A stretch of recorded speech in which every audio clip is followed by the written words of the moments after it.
Welcome to Tennis Spin, where we put our spin on your tennis.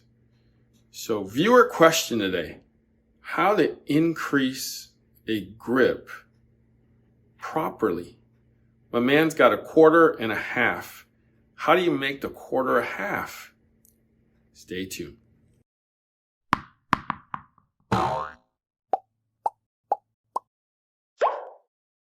All right, so viewer question today from Vojisal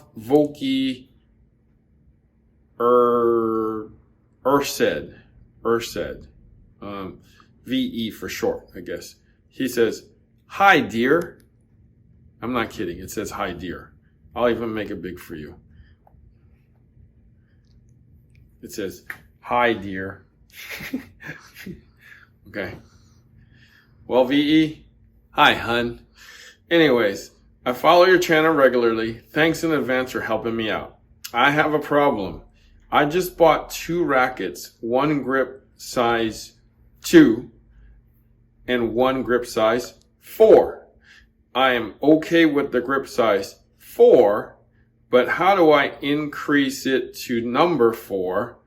Adding heat sleeves for increasing is okay, but I put extra 15 grams on the racket then. I'm also thinking how to at least bring those 2 grips somewhere close, reducing the 4 slightly down.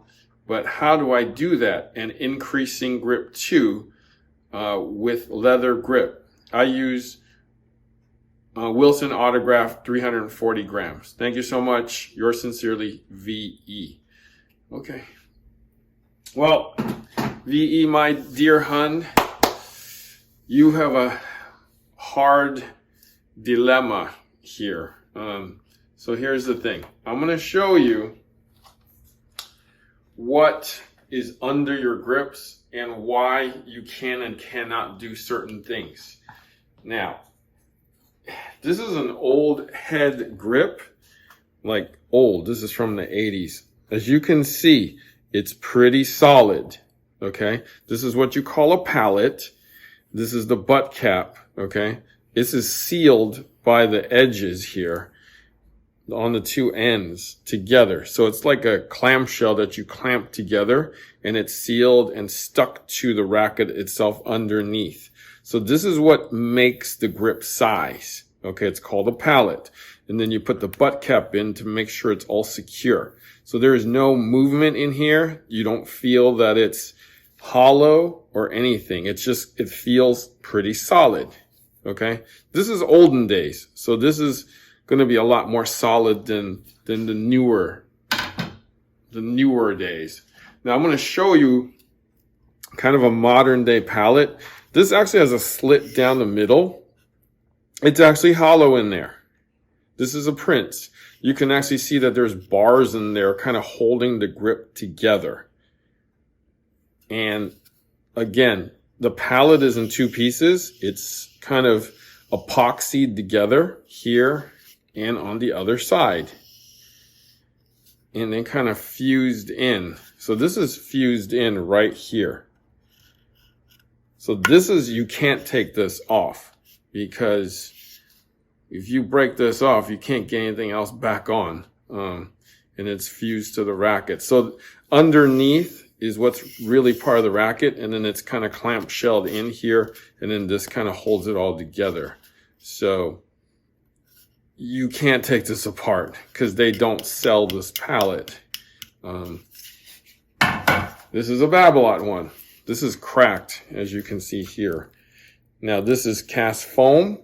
Underneath here is part of the racket that comes underneath, and then they kind of cast foam it and kind of melt it together with this material.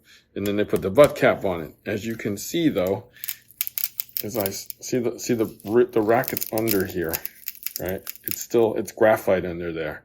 So as you can see, the graphite and then the foam is what makes the thickness. However thick they want to make this foam. And this thing doesn't weigh anything, is however thick this is going to be. So this can't be changed. You used shave this down, you're shaving right into that graphite, as I've told you guys in the past. So I probably wouldn't mess with any of these too much. Now, I know a lot of you, or some of you that are in the know that Head used to sell the pallets that you can actually change and do yourself. And Vojisal was the other company that did the same. Unfortunately, they no longer sell the pallets to do.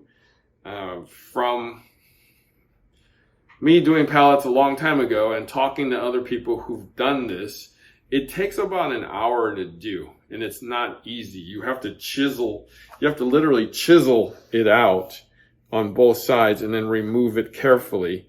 Get the new one on, kind of glue it into the bottom, and then glue it together and hold it together for a while before it's secure. It's kind of a painstaking process. It's one of those things that the tennis geeks kind of geek out at doing this stuff. But if it's not a Head back in the day or a Vojisal back in the day, it would be virtually impossible to do this because they don't make it. I mean, most people, as VE was talking about, they just take the shrink sleeves. I mean, I've done this before for you guys in the past, right? Throw two of these guys on, right? Go one, do it again, go two, and then that's essentially a 4.5. So that would probably be the easiest thing to do. And then throw a leather grip on top of it, since yours is a RF Pro Staff. I don't know of anybody who can actually do it on a Wilson, actually, or a Babolat. That would be pretty difficult. I mean, the other way to do it, I mean, this doing it this way is going to definitely add more weight to the one that you're doing it to, because you're adding two of these, and you're right that it's going to add 15 grams to this thing. And it's not going to make it play very well. So, I mean, the best case scenario would have been getting both the same grip size and kind of working from there. But since you don't have that choice, you're probably relegated to doing the two shrink sleeves. I mean, I don't recommend doing one shrink sleeve and throwing one of these on top of the leather, because that'll throw it off too, which I know some people do. Or one of these, throw the leather back on, and throw two of these on. That'll weigh a little less, but I mean, there's really no proper way to do it correctly. I mean, even with one grip size different, there's going to be a weight difference and a balance difference. I mean, unless you guys know of a professional pallet changer, I'm sure might be one in Florida. I don't know of them, but I know there's people who mess with Racket'S. There are not many of them, but I know people that do. I've heard of people that do mess with it. And it might be worth a phone call if that's what you want to do. I don't know if you're here in the States or somewhere else, but the people who mess with this stuff are pretty few and far between. So that's what I'm saying. Like what you've already done with the shrink sleeve, maybe your only, way.